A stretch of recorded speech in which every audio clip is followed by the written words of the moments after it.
Hello दोस्तों, परीक्षा मंथन के ऑनलाइन एकेडमी परिवार में मैं प्रशांत राय आप सबका स्वागत करता हूं। दोस्तों, मुझे यह बताते हुए अपार खुशी हो रही है कि हमारे परीक्षा मंथन द्वारा प्रकाशित निबंध की किताब निबंध मंथन ने एक नया कीर्तिमान स्थापित किया है। और यह कीर्तिमान क्या है मैं आगे डिटेल्स में बताऊंगा, जैसा कि आप देख रहे हैं। दोस्तों, मैं बात करूं तो यूपीपीसीएस 2022 की मुख्य परीक्षा हाल ही में संपन्न हुई है और इसमें हमारे एक ही बुक निबंध मंथन से 29 क्वेश्चंस एंड मेनी मोर प्रत्यक्ष या अप्रत्यक्ष रूप से इसे प्रश्न पूछे गए हैं।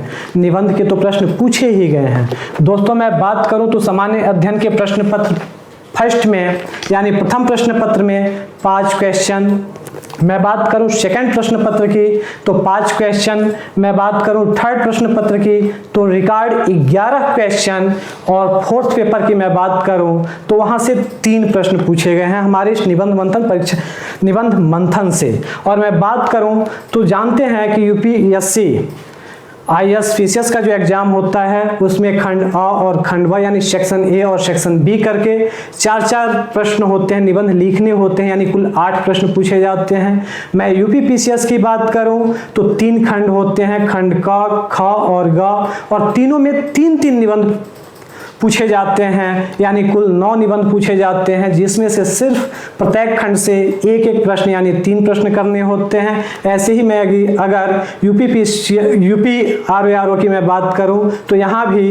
यूपीपीसीएस की ही तरह 3 खंड होते हैं, 9 निबंध दिए जाते हैं, जिसमें प्रत्येक खंड से 3 प्रश्न करने होते हैं। तो यूपीपीसीएस और आरओ में अंतर क्या है? तो सिर्फ इतना अंतर है कि जहां वहां प्रत्येक निबंध यूपीपीसीएस में 700 शब्दों में लिखना होता है, यहां सिर्फ 600 शब्दों में लिखना होता है। तो दोस्तों, मैं बात करूं प्रथम प्रश्न पत्र यूपीपीसीएस 2022 में कौन सा प्रश्न पूछा गया तो प्रश्न नंबर जैसे कि 4 आप देख रहे हैं, भारत में जनसंख्या विस्फोट के कारणों का उल्लेख कीजिए तथा इस समस्या से निपटने के लिए सुझाव दीजिए। तो दोस्तों, जनसंख्या वृद्धि अभिशाप या वरदान, जनसंख्या विस्फोट समस्या एवं समाधान। दोस्तों, हमारे निबंध में सीधे यह प्रश्न प्रथम प्रश्न पत्र का क्वेश्चन नंबर 4 है, हमारे निबंध मंथन से टकराया है। और मैं बात करूं तो यह पेज नंबर 52 पर है। ऐसे ही मैं अगर फर्स्ट पेपर के दूसरे क्वेश्चन की बात करूं तो क्वेश्चन नंबर 5 सामाजिक सशक्तिकरण में सूचना प्रौद्योगिकी एवं अंतरजाल यानी इंटरनेट की भूमिका का मूल्यांकन कीजिए। तो दोस्तों, आप देख रहे हैं इंटरनेट हमारे निबंध का शीर्षक है और यह पेज नंबर 198 पर है। ऐसे ही मैं बात करूं तो फर्स्ट प्रश्न पत्र में क्वेश्चन नंबर 14, क्वेश्चन नंबर 17 और क्वेश्चन नंबर 19 यानी कुल 5 प्रश्न पूछे गए हैं हमारे निबंध मंथन से। मैं अगर सेकंड पेपर की मैं बात करूं, सामान्य अध्ययन के सेकंड पेपर की, तो दोस्तों देख रहे हैं ई गवर्नेंस से संबंधित उमंग योजना की मुख्य विशेषताएं बताइए। सेकंड पेपर क्वेश्चन नंबर पहला ही है, भारत में ई गवर्नेंस हमारे किताब की एक टॉपिक है और यह पेज नंबर 39 यानी 39 पर है। तो दोस्तों, इसी तरह से तमाम प्रश्न पूछे गए हैं। यहाँ पूछा गया है, दूसरा क्वेश्चन है सेकंड पेपर का, गरीबी और भूख के मूल कारण क्या हैं, इनको दूर करने के लिए क्या सरकारी नीतियां लागू की गई हैं। और हमारा देख रहे हैं भारत में कुपोषण संकट, भारत में भूखमरी की समस्या और गरीबी, यानी इन 3 निबंधों को हम एक साथ कर दें तो एक क्वेश्चन हम अच्छे से कर ले जाएंगे, अच्छा अंक अचीव कर पाएंगे। इस तरह से दोस्तों हम देख रहे हैं। अगले प्रश्न की बात करें तो सेकंड पेपर का ही 7वां नंबर क्वेश्चन है, लोक अदालतों ने भारतीय विधिक प्रणाली में परिवर्तन लाने में उत्प्रेरक की भूमिका निभाई है। और आप देख रहे हैं हमारा निबंध है, इस किताब की निबंध, भारत में ग्राम अदालतों की प्रासंगिकता, न्याय को गरीब तक पहुंचना ही चाहिए या फिर मौजूदा दौर में न्याय आपके द्वार अवधारणा की प्रासंगिकता। और इस तरह से दोस्तों यह पेज नंबर 144 है। दूसरा निबंध है, कानून के माध्यम से सामाजिक परिवर्तन, और क्वेश्चन में लिखा गया है विधिक प्रणाली में परिवर्तन लाने में उत्प्रेरक की भूमिका निभाई है। इस तरह से दोस्तों हम 2 अगर निबंध अगर पढ़ लिए हैं तो हम यह क्वेश्चन आसानी से कर ले जाएंगे। इसी के साथ हम आगे बात करें तो आप क्वेश्चन नंबर 16 देख रहे हैं सेकंड पेपर का, भारत में एक राष्ट्र एक चुनाव की अवधारणा की अपनी संभावनाएं एवं सीमाएं हैं, परीक्षण कीजिए। तो दोस्तों शीर्षक ही हमारा है एक देश एक चुनाव, और आप देख रहे हैं यह निबंध मंथन का पेज नंबर 5 है। दोस्तों दोस्तों इसी के साथ मुझे एक और बात याद आ रही है जो बताना जरूरी भी है और आपके लिए महत्वपूर्ण भी है। दोस्तों एक देश एक चुनाव जब हमारी निबंध की पाठशाला सीरीज शुरू की गई थी तो उसमें यह निबंध पढ़ाया गया था, एक देश एक चुनाव, और निबंध की शैली में पढ़ाया गया था। तो दोस्तों वह सीरीज बंद कर दी गई थी और बहुत सारे निबंध हमारे ऐप पे पड़े हुए हैं, बहुत सारे निबंध यूट्यूब चैनल पे भी पड़े हुए हैं। यह सीरीज पुनः शुरू की जा रही है, तो आप पुनः निबंध की पाठशाला में आप सब आमंत्रित हैं आगामी परीक्षाओं के लिए। चाहे आप शीर्षस्थ प्रतियोगी परीक्षाएं दे रहे हो या फिर एसएससी तक भी निबंध पूछा जाता है, अदर स्टेट पीसीएस में निबंध के पूछे जाते हैं, तो आप कोई भी यदि एग्जाम दे रहे हैं तो यह सीरीज निबंध की पाठशाला आपके लिए महत्वपूर्ण होने वाली है। और आप अगर इस सीरीज को ज्वाइन करते हैं तो मैं दावा करता हूं कि आप निबंध तो अच्छे से करेंगे ही, इसके साथ साथ आप जीएस के क्वेश्चन भी विशेष रूप से जैसे इस समय आप देख रहे हैं आसानी से करके बेहतर अंक ला सकते हैं। दोस्तों निबंध सिर्फ पास करने के लिए नहीं है, आपकी रैंकिंग की सुधार के लिए भी है। संभव है कि आप 2-4 नंबर से या तो छट जा रहे हैं या 2-4 नंबर से आपका रैंक नीचे हो रहा है, तो आप अगर निबंध की पाठशाला अगर ज्वाइन करते हैं, इस समय बिल्कुल निःशुल्क है, आप हमारे चैनल पर यूट्यूब के चैनल से इसे देख सकते हैं। तो अगर आप आते हैं इसे देखते हैं तो आप रैंक में सुधार ला करके उच्च स्तर तक जा सकते हैं, अधिकारी तक बन सकते हैं नीचे रहते रहते, यानी 1-2 नंबर से छट रहे हैं तो आप सिलेक्शन भी पा सकते हैं। और इसलिए यह सूचना और विशेष रूप से निबंध की पाठशाला आपके लिए बहुपयोगी है। मैं उपयोगी इसलिए नहीं कह रहा हूं क्योंकि केवल यह निबंध ही नहीं, यह आपके जीएस के लिए है। और जीएस से भी मैं आगे बढ़कर बात करूं तो यह आप अगर इंटरव्यू में जाते हैं तो वहां तक आपके काम आएगा, तो आपका सामाजिक दायरा बढ़ेगा इससे। और मैं यहाँ पर एक और सूचना आपको दे दूं, आज जैसा कि आप जानते हैं करंट अफेयर्स की कक्षाएं हमारे चैनल पे हमेशा चलती रहती हैं, अब भी चल रही हैं, यह सीरीज अनवरत जारी है। तो आप स्वयं आइए, अपने दोस्तों को बताइए ताकि आपके साथ साथ वे भी लाभान्वित हो सके। दोस्तों मैं अगर आगे बढ़ूं तो हम देख रहे हैं भारत के सतत विकास में विश्व बैंक की भूमिका का मूल्यांकन कीजिए। यह क्वेश्चन नंबर 20 है सेकेंड पेपर का। आप देख रहे हैं सतत विकास लक्ष्य एसडीजी गोल्स 2015-2030। तो दोस्तों आप इससे इस चीज को देख सकते हैं, जैसे सतत विकास लक्ष्यों का विवरण, और इसमें हम विश्व बैंक की भूमिका भी देख सकते हैं। तो प्रश्न पूछे गए हैं प्रत्यक्ष या अप्रत्यक्ष तरीके से हमारे निबंध मंथन के निबंधों से टकरा रहे हैं। आगे मैं बात करूं थर्ड पेपर की, तो इसने तो एक नया कीर्तिमान बनाया ही है और ये टॉपिक थर्ड पेपर के लिए ही है। दोस्तों मैं आपको बता दूं फर्स्ट पेपर में जो प्रतियोगी छात्र होते हैं अच्छा नंबर ला लेते हैं, क्योंकि आप जानते हैं उसमें इतिहास है, तमाम सारे सब्जेक्ट हैं जिन्हें आप पढ़े होते हैं। सेकेंड पेपर में भी अच्छा नंबर ला लेते हैं क्योंकि वह जीएस से मिलते जुलते हैं, लेकिन जैसे ही हम थर्ड पेपर में पहुंचते हैं वहां अधिकतर क्वेश्चन हमारी योजनाओं से होते हैं, हमारे वर्तमान परिवेश से होते हैं, जिसके कारण सामान्यतः टॉपर से टॉपर स्टूडेंट तक उसमें कम नंबर लाते हैं और अफसोस के साथ कहते हैं कि मैंने थर्ड पेपर अगर अच्छा किया होता तो हमारे रैंक आज सुधर गए होते या मेरा सिलेक्शन हो गया होता। तो दोस्तों थर्ड पेपर ने एक रिकॉर्ड बनाया है और इसका शीर्षक हमने दिया ही इसलिए है नया कीर्तिमान, क्योंकि 20 क्वेश्चन में से 11 क्वेश्चन यदि हम कहें तो 55% क्वेश्चन हमारी एक किताब सिर्फ निबंध मंथन से प्रत्यक्ष अप्रत्यक्ष रूप से पूछे गए हैं। दोस्तों मैं बात करूं तो पहला ही क्वेश्चन देखिए, डिजिटल कृषि से आप क्या समझते हैं, इससे प्राप्त होने वाले लाभों पर टिप्पणी कीजिए। तो आप देख रहे हैं थर्ड पेपर का पहला क्वेश्चन है डिजिटल कृषि, हमारा शीर्षक ही है। आगे जब आप देखेंगे तो देख रहे हैं लाभ, चुनौतियां, डिजिटल कृषि क्या है, संबंधित सरकारी प्रयास क्या है और आगे की राह क्या है। तो दोस्तों सब टॉपिक्स में बांट करके तमाम सारी चीजें इसमें इंक्लूड की गई हैं, आप इन्हें देख सकते हैं। फिर दूसरा क्वेश्चन आप सीधे सीधे देख रहे हैं आपूर्ति श्रृंखला प्रबंधन क्या है, भारत में खाद्य प्रसंस्करण उद्योग के संदर्भ में इसके महत्व पर प्रकाश डालिए। आप यहां देख रहे हैं भारत में कृषि का व्यवसायीकरण, और यह पूछ रहा है खाद्य प्रसंस्करण उद्योग यानी कृषि का व्यवसायीकरण कैसे कर सकते हैं। जैसे आलू है तो आलू का चिप्स बनाकर मार्केट में उतारना, टमाटर है टमाटर का सॉस बनाकर मार्केट में उतारना। तो खाद्य प्रसंस्करण उद्योगों से जुड़ा हुआ है। और दूसरा है भारतीय अर्थव्यवस्था में कृषि की भूमिका एवं महत्व, यानी इन दो निबंधों को आपने तैयार किया है तो आप थर्ड पेपर के दूसरे प्रश्न को आसानी से बेहतर तरीके से कर पाएंगे। इसके साथ मैं बात करूं तो फिर चौथा प्रश्न है, वित्तीय समावेशन सामाजिक न्याय प्राप्त करने के लिए विकास प्रक्रिया का एक महत्वपूर्ण हिस्सा है, टिप्पणी कीजिए। और हमारे निबंध का शीर्षक ही है वित्तीय समावेशन क्रांति। तो दोस्तों आपने अगर इसे पढ़ा है तो सीधे सीधे आप इस प्रश्न संख्या 4 थर्ड पेपर के प्रश्न संख्या 4 यानी क्वेश्चन नंबर 4 को आप हल कर सकते हैं, सॉल्व कर सकते हैं। इसके साथ मैं बात करूं तो question number 5 make in India तथा स्टैंड अप इंडिया के संदर्भ में मूल्यांकन कीजिए। दोस्तों आप यूट्यूब पर जाएंगे हमारे निबंध की पाठशाला में, उसमें आप देखेंगे वोकल फॉर लोकल, लोकल से ग्लोबल, उसमें एक शीर्षक है मेक इन इंडिया और स्टैंड अप इंडिया। तो दोस्तों आप ये निबंध भी देख रहे हैं, आत्मनिर्भर भारत एक स्वतंत्र, स्टैंड अप इंडिया एक स्वतंत्र है।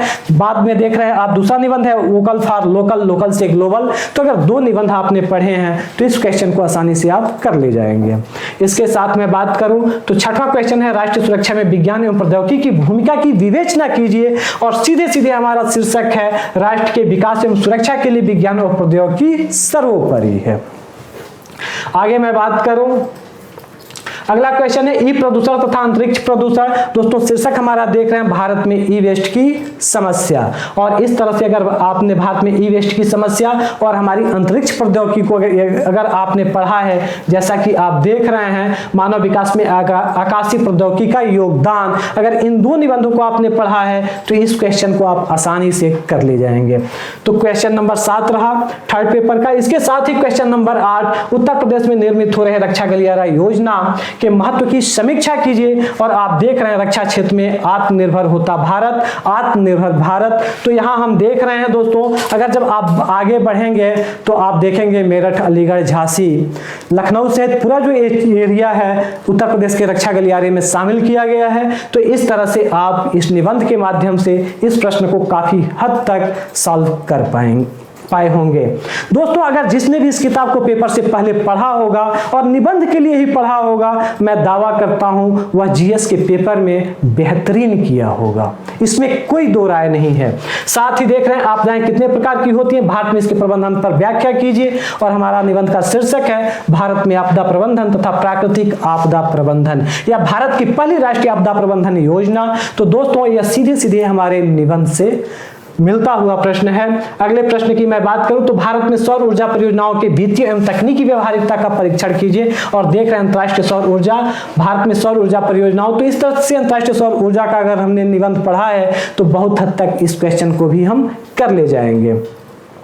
साथ ही साथ दोस्तों अगला है सैन्य तथा असैन्य क्षेत्रों में कृत्रिम बुद्धिमत्ता यानी आर्टिफिशियल इंटेलिजेंस की भूमिका और प्रभाव की तार्किक व्याख्या कीजिए। हम देख रहे हैं आर्टिफिशियल इंटेलिजेंस का महत्व एवं विनिमय, यानी यह हमारे रक्षा क्षेत्र के लिए भी महत्वपूर्ण है आज के समय में। जैसा कि हम जानते हैं आज की लड़ाई शरीर से न होकर हथियारों से हो रही है, मिसाइलों से हो रही है, ड्रोन से हो रहा है, हमले किए जा रहे हैं। और इस तरह से आर्टिफिशियल इंटेलिजेंस का महत्व बढ़ जाता है। दोस्तों अगला प्रश्न है आपदा प्रबंधन में सरकार की क्या भूमिका है, क्या स्थानीय नागरिकों को इसके प्रशिक्षण की व्यवस्था की जानी चाहिए। अपने उत्तर के पक्ष में तर्क दीजिए। हमारा शीर्षक देखिए भारत में आपदा प्रबंधन अथवा प्राकृतिक आपदा प्रबंधन। तो अगर या फिर अप्रत्याशित प्राकृतिक आपदाएं एवं सामाजिक राजनीतिक भूमिका, अगर आपने निबंध पढ़ा है तो इस क्वेश्चन को अच्छे से कर ले जाएंगे।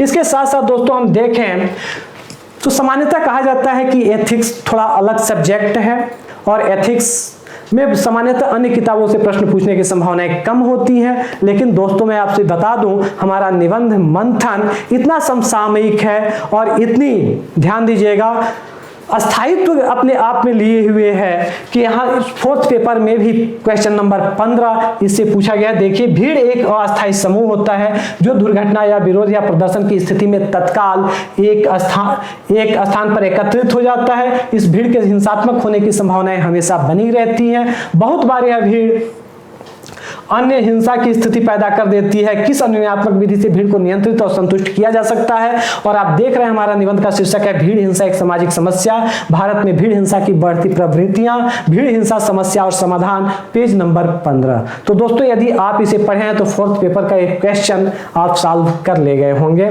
आगे मैं बताऊं तो 16 नंबर क्वेश्चन, सूचना का अधिकार अधिनियम केवल नागरिकों के सशक्तिकरण के बारे में नहीं है अपितु अपितु यह महत्वपूर्ण रूप से जवाबदेही की संकल्पना से पुनर्परिभाषित है। और हमारा निबंध आप देख रहे हैं, सूचना का अधिकार विकास की कुंजी तथा क्या सूचना का अधिकार अधिनियम स्वच्छ एवं न्यायपूर्ण प्रशासन सुनिश्चित कर सकता है। तो इस तरह से यह निबंध क्वेश्चन 4th पेपर के क्वेश्चन नंबर 16 के लिए महत्वपूर्ण है। साथ ही साथ दोस्तों मैं बात करूं तो क्वेश्चन नंबर 18, समाज में भ्रष्टाचार को रोकने के लिए आपके अनुसार क्या कदम उठाने चाहिए, व्याख्या कीजिए। तो भ्रष्टाचार कारण और निवारण, भ्रष्टाचार विरोधी मुहिम और राजनीतिक संकट, भ्रष्टाचार की अपसंस्कृति और पूछ रहा है समाज में भ्रष्टाचार को रोकने के लिए आपके अनुसार क्या कदम उठाने चाहिए। तो दोस्तों यदि आपने निबंध पढ़ा है तो 4th पेपर का 18 नंबर क्वेश्चन आप आसानी से कर ले जाएंगे और आप बता देंगे कि आप क्या कदम उठा सकते हैं भ्रष्टाचार को समाज में रोकने के लिए।